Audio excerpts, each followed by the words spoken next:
Okay, so let's have a talk about transparency. Because recently, with the things that have been going on with the Mighty Number 9 campaign, or the way that Konami is apparently the fucking devil in terms of video games, then talking about another company that is hiding something small and nowhere near as big as the others might be a good change of pace. Now, as some of you know, I love the Tales series, and yes, I know the graphics of that particular series are terrible, and that the story is often very heavy in the world of anime bullshit. But they are still my favorite JRPG series at the moment, and I was ecstatic when they announced that the new Tales game, Tales of Zestiria, was coming to the PC. Now, I want to say that the game is going to be buggy as hell, but amazingly enough, Namco cheap ass suck ass Bandai's games tend to work to a decent degree on the computer, which is amazing considering that they are a Japanese company. And if history has taught me anything, it is that Japanese publishers and Ubisoft will usually pump out PC ports so shoddy that playing them on day one requires a Bible and a four-leaf clover. And even then, you'll probably be stuck at 20 FPS. But even though I love the Tales series so much, they are at the moment doing something that is a little bit shady. Ah. Now here is the Steam page for Tales of Zestiria, and here they have the pre-order bonus stuff. Now given that pre-orders are often bullshit, I do think that this one in particular has a very good value in which they have tiers. Now the first stage are weapons, which is fairly common for pre-orders. And the second stage consists of extra outfits.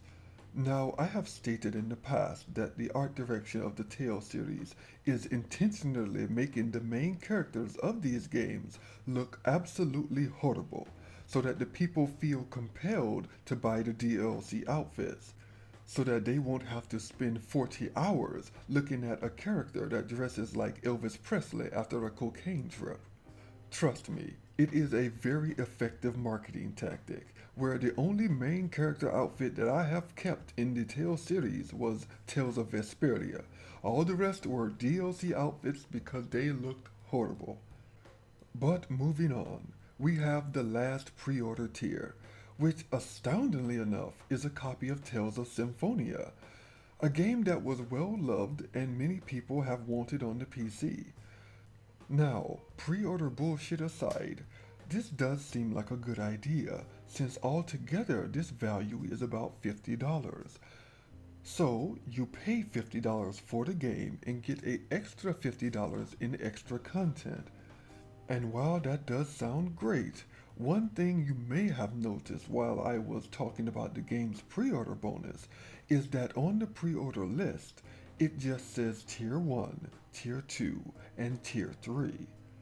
But it does not give you any indication of just how many pre-orders are required for each one. So, it could be that Tier 1 is 100 pre-orders, Tier 2 is 200 pre-orders, and Tier 3 could be 50,000 pre-orders. No one knows. The numbers are invisible. Now, why is that? Because surely it can't be that hard to keep up with pre-order numbers for an online system like Steam. So, who made the decision to hide the numbers of pre-orders needed for each tier? Was it Steam? Was it Namco cheap ass suck ass Bandai? Either way, it was a decision made to deprive the consumer of information and the ability to help them make an informed decision about a purchase with their money. And this scenario here, while small compared to what other companies have done, is still a prime example of how gaming companies want their consumers to be, and that is left in the dark. I mean, who's to say that since they are not showing the pre-order numbers, that the company won't just decide to raise the pre-order tier 3 to a higher number later on? It's not like consumers will ever know. Now, perhaps this is a bit conspiratorial, but gaming companies are run by people who are always looking for ways to milk the consumer for even more money.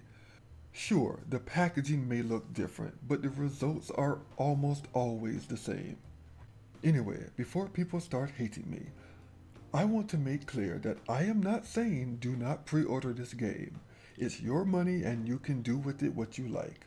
All I want to do is give you information, and in a world where information is power, it's up to you to decide what to do with it. Anyway, thank you for listening to me. And remember, if you are willing to listen, then I'm willing to share my opinion. You all take care.